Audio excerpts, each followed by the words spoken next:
As we آل نو کہ قرآن اللہ تعالیٰ کا کلام ہے اور یہ واضح تعلیمات پر مشتمل ہے. اس میں مینشن کی ہوئی ہر بات وداؤٹ اینی ڈاؤٹ سچ ہے. اور اللہ تعالیٰ نے قرآن میں بھی سورہ البروج، سورہ الواقعہ اور سورہ القمر میں لوح محفوظ کا ذکر کیا. اور اسی کے ساتھ ساتھ اگر ہم قرآن کی روشنی میں دیکھتے چلیں گے تو ہماری پہلی تخلیق ہوئی تھی عالم ارواح میں. اور سب سے انٹرسٹنگ بات یہ ہے کہ ہماری روح کو کبھی موت نہیں آئے گی. اینڈ اکارڈنگ ٹو اسلام ہماری جو روح ہے وہ ٹریول کرے گی 6 ڈفرینٹ ورلڈس. اللہ سبحانہ و تعالیٰ ہماری روح کو ٹرانسفر کریں گے ایک دنیا سے دوسری دنیا میں. اور اسی طرح our soul will face 5 transfers and live in 6 different worlds. جو روح کی پہلی زندگی تھی وہ تھی عالم ارواح میں. ان فیکٹ آپ صلی اللہ علیہ وسلم نے فرمایا کہ اگر تم اس دنیا میں کسی شخص سے ملتے ہو پہلی بار لیکن تمہیں ایسا محسوس ہو کہ تم اس سے پہلے بھی مل چکے ہو تو ایسا ہو سکتا ہے کہ تم اس سے پہلے عالم ارواح میں مل چکے ہوں گے. In the world of souls, جہاں پر ہم سب thousands and thousands of years رہ چکے ہیں. ایگزیکٹ کتنا عرصہ اللہ سبحانہ و تعالیٰ نے ہمیں وہاں پر رکھا اس چیز کا اندازہ نہیں لگایا جا سکتا. اور جس طرح فرشتوں کا پرپس صرف اور صرف اللہ کا احکام ماننا، اللہ کی عبادت کرتے رہنا ہے، بالکل اسی طرح جب ہماری روح عالم ارواح میں تھی تو وہ اللہ کی عبادت اور اللہ کا ذکر کیا کرتی تھی. اور اس دنیا میں بھیجے جانے سے پہلے سب سے اللہ نے ہم سب سے ایک عہد، ایک گواہی لی تھی. ہم سب سے پوچھا گیا تھا کہ الست بربکم، کیا میں تمہارا رب نہیں ہوں؟ تو تب ہم سب نے بالکل اپنے ہوش و آواز میں گواہی دی تھی کہ آپ ہی ہمارے رب ہیں. تو ہماری روح کی پہلی زندگی تھی عالم ارواح میں. Now coming to the life in this world, جب اپنی ماں کے پیٹ میں ایک فیٹس گرو کرتا ہے اور جب وہ بٹوین 3 to 4 منتھس کے قریب آ جاتا ہے تو اللہ سبحانہ و تعالیٰ ایک فرشتے کو حکم دیتے ہیں کہ تم عالم ارواح سے ایک فلاں روح کو اس فیٹس کے اندر پھونک ڈالو. تو جب وہ روح کو عالم ارواح سے ایک ماں کے پیٹ میں اس فیٹس کے اندر ڈال دیا جاتا ہے تو اب یہ اس روح کے لیے اس کی دوسری دنیا ہے. پہلی تھی عالم ارواح میں، اب وہاں سے اس سول کا فرسٹ ٹرانسفر ہوا انٹو دا مدرس ووم. تو اب جو مدر کا وومب ہے اس سول کا سیکنڈ ورلڈ ہے، جہاں پر کچھ عرصہ رہنے کے بعد پھر اس کا سیکنڈ ٹرانسفر ہوگا اس دنیا میں جہاں اب ہم ہیں. یعنی یہ جو دنیا ہے یہ ہماری روح کی تھرڈ لائف ہے. اور انسان ایک ٹائم لمٹ تک یہاں اس دنیا میں رہتا ہے. جب ایک انسان اس دنیا میں آتا ہے تو اس کے ساتھ کئی ساری چیزیں جڑ جاتی ہیں، کئی رشتے، ضروریات اور ذمہ داریاں. اور انسان اپنی زندگی کو ان ساری چیزوں کو نبھانے میں، انہیں حاصل کرنے میں لگا ہوا ہوتا ہے. لیکن the point is what's the purpose. اگر ہم غور کریں گے تو یہ دنیا میں جتنی بھی چیزیں ہیں، چاہے وہ چھوٹی سی چھوٹی ہی چیز کیوں نہ ہو، اس کا پرپس ضرور ہے. اگر فار ایگزامپل ایک پین کی مثال ہم لے لیں گے تو یہ پین کا جو کریٹر ہے جس نے اس پین کو بنایا، اس کا اس پین کو بنانے کے پیچھے ایک پرپس ہے، یہ کہ ہم اس پین کو لکھنے میں یوز کر سکیں. بالکل اسی طرح جس نے یہ کائنات بنائی اس کا بھی ایک پرپس ضرور ہوگا. اگر اپنی پوائنٹ آف ویو سے میں بتاتی چلوں تو اس کائنات کو بنانے میں شاید 4 میجر پرپس ہو سکتے ہیں.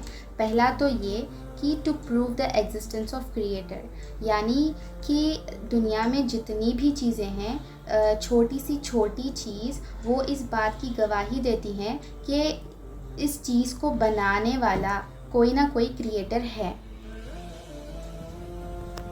جیسے کہ ہم سب جانتے ہیں کہ کوئی بھی چیز بنا کسی کریٹر کے ایسے ہی ایگزسٹنس میں نہیں آتی.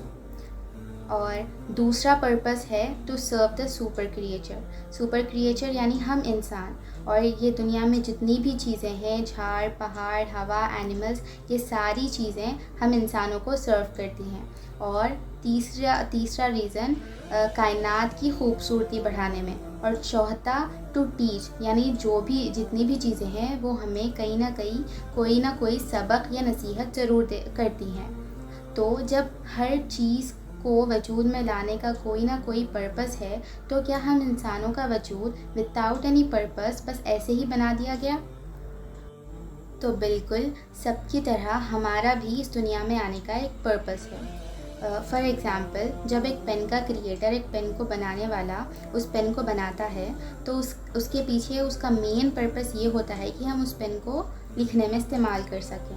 لیکن اب جو پین کو یوز کرتا ہے وہ انسان اس پین کو لکھنے کے ساتھ ساتھ اس پین سے اسکریچ بھی کرتا ہے اور پیپر پر ہول بھی کر سکتا ہے، مطلب اپنی ضروریات کے مطابق لکھنے کے علاوہ بھی اسے دوسری جگہوں پر استعمال کرتا ہے، لیکن اس سے اس پین کو بنانے کا اصل مقصد بدل نہیں جاتا۔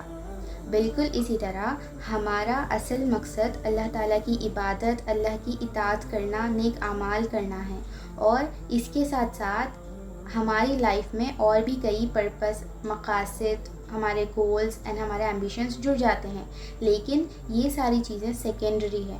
ان سب کے باوجود ہمارا اصل مقصد اب بھی یہی ہے کہ ہم نیک اعمال کریں، اللہ کی اطاعت کریں، اور ہمیں یہ صحیح پرپس، یہ صحیح راستہ صرف اور صرف اسلام بتاتا ہے۔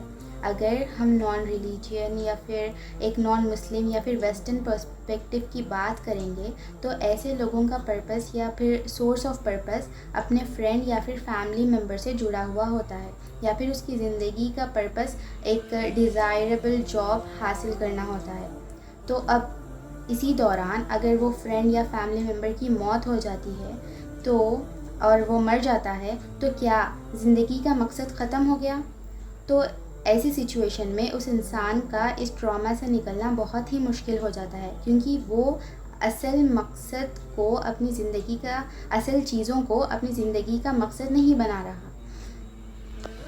تو اس سے ہم کہہ سکتے ہیں کہ اسلام ہی وہ واحد ریلیجن ہے جو ہمیں ایک صحیح ڈائریکشن، ایک صحیح پرپس بتاتا ہے، اور ہم جانتے ہیں کہ یہ دنیا ہمارے لیے ایک ٹیسٹ ہے اور یہ ہمیشہ کی رہنے والی نہیں ہے۔ یہ بھی صحیح ہے کہ انسان کو اپنی زندگی میں اپنے گولز، ایمبیشن ضرور ہونے چاہیے، اپنی ایجوکیشن کو لے کر، اپنے کیریئر کو لے کر، اپنے ریلیشنز اور اپنی ہیلتھ کو لے کر، لیکن یہ بات بھی سمجھنا بہت ضروری ہے کہ یہ ساری چیزیں صرف ہمارے گولز ہیں، and these goals are not our actual purpose. یہ دنیا ہمارے لیے ایک امتحان کی جگہ ہے، اینڈ ہمارے اس دنیا میں کچھ رسپانسبلٹیز ہیں جو ہم پر فرض ہیں۔ بحیثیت مسلمان جو پہلی رسپانسبلٹی ہمارے اوپر ڈالی گئی ہے وہ ہے دعوت الی الخیر، دعوت الی القرآن، اقامت دین، اور دوسری امر بالمعروف و نہی عن المنکر، یعنی نیکی کا حکم دینا اور بدی سے روکنا۔ اور آپ صلی اللہ علیہ وسلم نے فرمایا، جب بھی تم کسی برائی کو ہوتا دیکھو تو اسے اپنے ہاتھ سے روکو، اگر تم اس کی استطاعت نہیں رکھتے تو اپنے اسپیچ سے، اپنی زبان سے اسے روکو، اور اگر یہ بھی نہیں کر سکتے تو کم از کم دل میں اس چیز کو برا سمجھو۔ اور ان سب کے ساتھ ساتھ اس دنیا میں بحیثیت انسان بھی ہمارے اوپر کئی رسپانسبلٹیز ہیں، جیسے کہ اپنے رشتوں کو نبھانا، اپنے فرائض ادا کرنا، علم کو حاصل کرنا، اور بھی بہت کچھ۔ Now coming to the next part, death and transition of the soul۔ جب ایک انسان کے موت کا وقت آتا ہے، اس کے اندر سے روح کو نکال لیا جاتا ہے اور وہ اس دنیا کے سارے کنیکشن، سارے رشتوں سے کٹ کر رہ جاتا ہے، اور یہاں سے شروع ہوتی ہے ہماری فورتھ لائف ان عالم برزخ، ایک ایسا ورلڈ جو اس دنیا اور ڈے آف ججمنٹ کے درمیان ہے۔ اور جب ایک نیک انسان کی موت آتی ہے تو اس نیک انسان کی روح کو فرشتے 7 آسمانوں کا سفر کراتے ہیں۔ اس نیک روح سے اتنی اچھی خوشبو آتی ہے کہ ہر آسمان پر جو فرشتے ہیں وہ یہ خوشبو سے ہی اندازہ لگا لیتے ہیں کہ ایک نیک روح آ رہی ہے، اور ہر آسمان پر فرشتے اس روح کا اچھے سے استقبال کرتے ہیں۔ پھر جب 7 آسمانوں کا سفر مکمل ہو جاتا ہے اور جب خبر کے مرحلے، سوال جواب کا مرحلہ ختم ہو جاتا ہے تو اس کے بعد اس روح کو اپنے نیکسٹ ڈیسٹینیشن، نیکسٹ ورلڈ عالم برزخ میں ڈال دیا جاتا ہے۔ اور اسی طرح جب ایک بد انسان کی موت آتی ہے تو اس کی روح سے بہت بری اسمیل آتی ہے، اور جب آسمانوں کا سیر کرانے لے جایا جاتا ہے تو آسمانوں پر جو فرشتے ہیں وہ اپنے دروازے بند کر لیتے ہیں اور وہ 7 آسمانوں کا سفر نہیں کر سکتا۔ اور اس کے بعد جب سارے خبر کے مرحلے، سوال جواب کا مرحلہ ختم ہو جاتا ہے تو اس کی روح کو اپنے نیکسٹ ڈیسٹینیشن، نیکسٹ ورلڈ، عالم برزخ میں ڈال دیا جاتا ہے۔ اور اگر وہ نیک روح رہی تو اسے علیین میں شامل کر دیا جاتا ہے، اور اگر وہ بری روح رہی تو اسے سجین میں شامل کر دیا جاتا ہے۔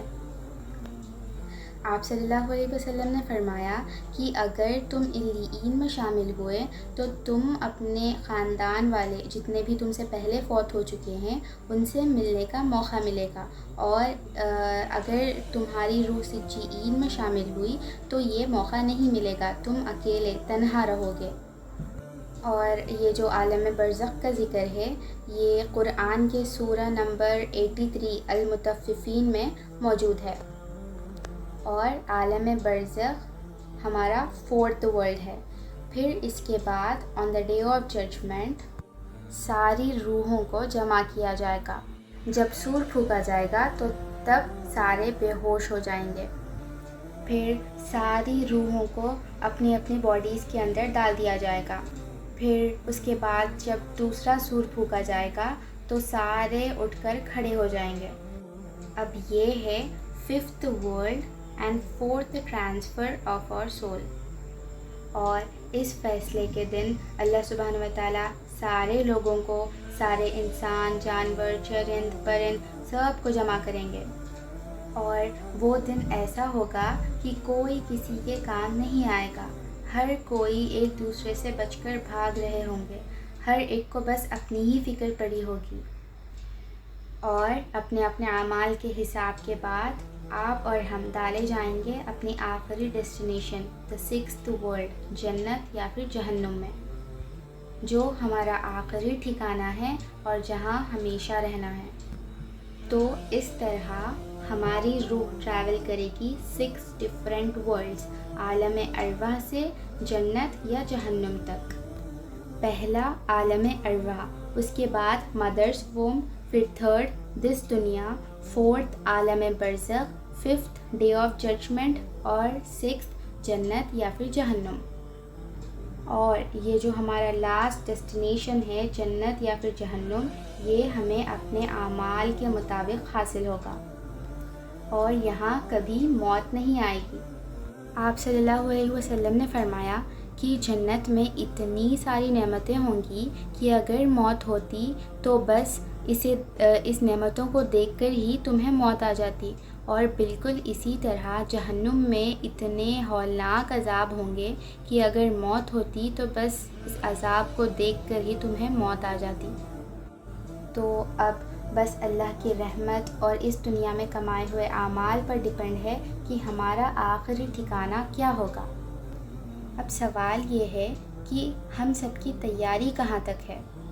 آپ اور میں نہیں جانتے کہ ہمارے پاس اور کتنا وقت بچا ہے، بیکاز ڈیتھ از انیکسپیکٹڈ۔ اگر اگلے لمحے ہمیں موت آ جائے تو کیا ہم اپنی اس تیاری کے ساتھ اللہ کے سامنے کھڑے ہو سکیں گے؟ اس پر تھوڑا غور کریں اور ابھی سے اپنی آخرت کی تیاری میں لگ جائیں۔ اور اپنی آخرت کی تیاری کا سب سے بہترین طریقہ یہ ہے کہ کثرت سے اپنی موت کو یاد کریں، کیونکہ موت ہی ایک ایسی چیز ہے جو ہمیں دنیاوی خواہشوں اور لذتوں سے کاٹ کر رکھتی ہے۔ تو آخر میں بس اللہ تعالیٰ سے دعا ہے کہ ہم سب کو علیین میں شامل کریں اور ایمان کی سب سے بہترین حالت میں ہمیں موت عطا کریں اور جنت میں ہمیں مقام عطا کریں۔ آمین۔ وآخر دعوانا ان الحمد للہ رب العالمین۔ السلام علیکم ورحمۃ اللہ وبرکاتہ۔ سحر کا نور بن جاؤ، اجالے کی طرف آؤ، سحر کا نور بن جاؤ، اجالے کی طرف آؤ۔